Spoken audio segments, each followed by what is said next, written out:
Hey there, Cosmic Nuts and Cosmic Naughties, and welcome to another Slab City update.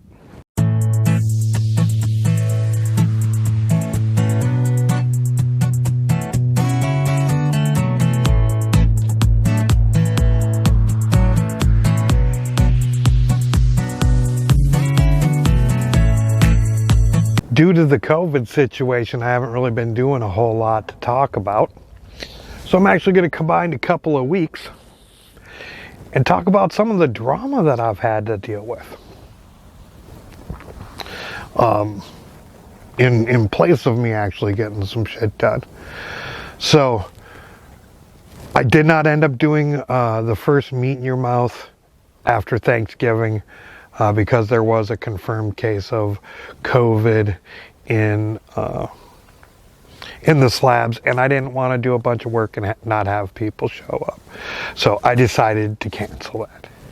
So instead what I had to deal with is a moderator in a Slab City Facebook group told people that I hide bodies for a serial killer in the slabs, and that if you all remember Country Kinda Crazy, that was the source of where this came from. And that she's 100%.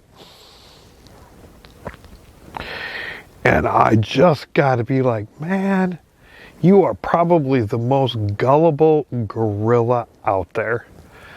Like, you've actually spent more time here with me, and you really only come to Meet in Your Mouth, than I've ever spent with her. And like, I'm kind of shocked that while you give a convicted child abuser the benefit of the doubt and will ask them questions, but you never came once and asked me anything about this, did you? So it makes me kind of wondering if if you are part of Team Dibble, and that's where I'm placing you right now, because that's the only reason why I can think that you would say anything like this about me, man.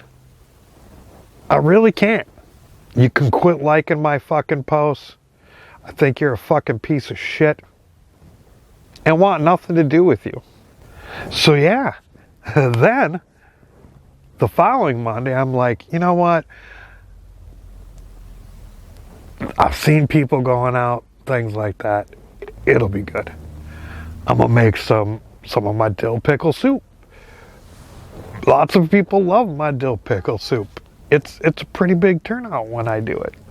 So I made a big batch.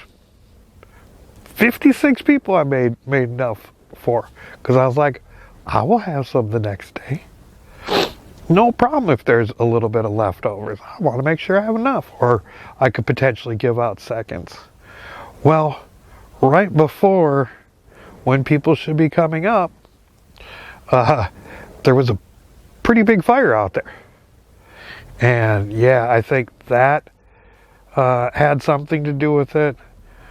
The fact that things were canceled the week before, like very few people showed up, and I had all kinds of leftovers again.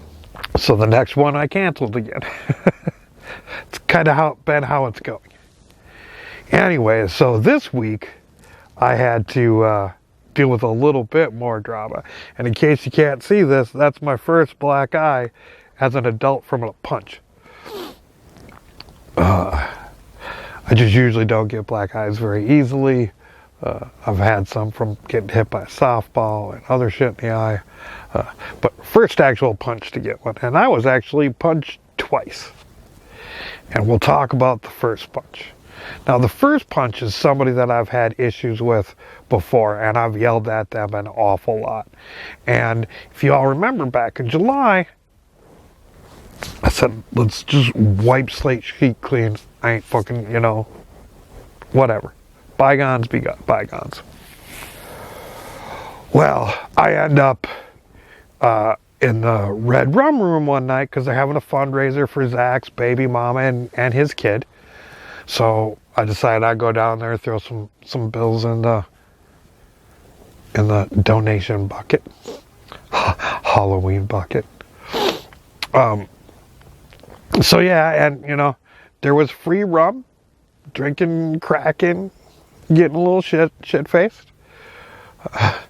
And at which time these people come up and, you know, start bitching about shit. And I'm just like, oh man, you know what? Last year you wanted to come up and talk with me, and you had to have somebody else come up with you. I don't know why you have to have anybody come up with you at all to talk to me, other than, like, I know of a couple of different times where you went and had conversations with other people and you jumped them. Do you want to punch me? Because let's just, you can fucking punch me and let's just get this fucking over with and done with it. Like, this is stuff from years ago. You know, a year max, yeah, a year minimum. You know, so fucking pop me. SI. Sit down. Get back to drinking. And they keep on yapping. I'm like, dude, like, I let you fucking punch me because I yelled at you. Not because I did anything harmful for you.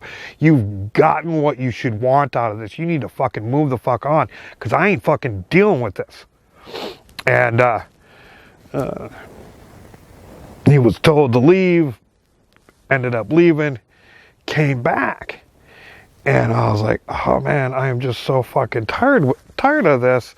Like, I think I'm gonna fucking hit him. And somebody said, take this outside. So I stood up, walked outside, fully expecting to be followed. I turned around. I wasn't followed at all.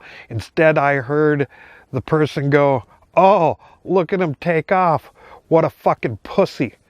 At which time I fucking went back into the bar and I fucking drug him out. And I'm pretty sure he'll never fucking call me a pussy to where I can hear it again. Sit back down, drinking some more, and there's miscommunication by somebody, thinking there was an issue, and I just got fucking sucker punched out of nowhere by this kid. He thought he was being told to by somebody else, which he wasn't. But yeah, and that's how I got the black eye. That kid's got a hit on him. But I will say this: oldest man in the room, fucking, he punched me and I didn't fucking drop. I watched him drop other people on several occasions. But yeah, that's kind of the drama that I've been having to deal with. Anyways, I hope your weeks have been better than mine. Peace, love, and all that hippie jazz. Send Carl some money on PayPal so he can buy himself something to eat. Then he won't have to sell his body to Albanian men on the street. Where a broke hippie's living out in the desert, no money and no shoes.